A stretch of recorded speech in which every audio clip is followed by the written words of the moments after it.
ছেলে আর হাজব্যান্ড গেছে দেশের বাড়ি বেড়াতে। তো মেয়ে আর মায়ের জন্য কী রান্না করবো ভাবতে ভাবতে ফ্রিজে দেখলেন পনিরটা আছে, ভাবলাম পনিরটাই করে ফেলি।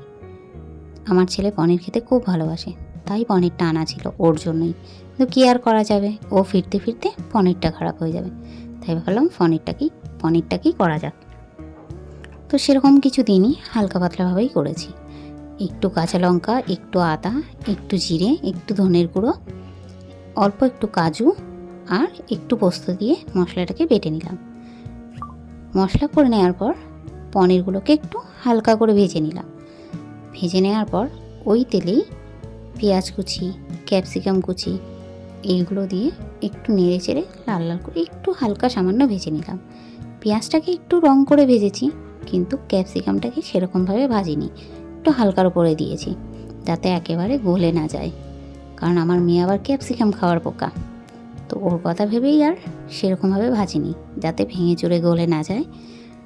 যাই হোক, ক্যাপসিকাম আর পেঁয়াজটা একটু ভাজা হয়ে আসলে মশলাটাকে দিয়ে হালকা নেড়ে চেড়ে একটু কষিয়ে সময় নিয়ে একটুখানি কষিয়ে তার মধ্যে দিয়ে দিলাম পনিরের টুকরোগুলো দিয়ে একটু নেড়ে চেড়ে হালকা করে জল দিয়ে দিলাম। হালকা পরিমাণ জল দিয়ে একটু ফুটিয়ে নিয়ে,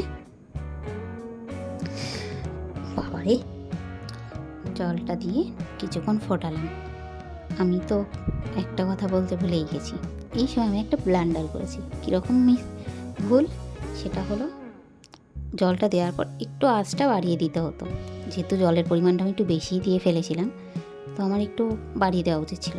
আমি কি করেছি, আস্তে দিয়ে ভুলেই গেছি, যার জন্য অনেকটা সময় লেগেছে আমার এটা হতে। যাই হোক, শেষে একটু নুন মিষ্টি দিয়ে নামিয়ে নিলাম।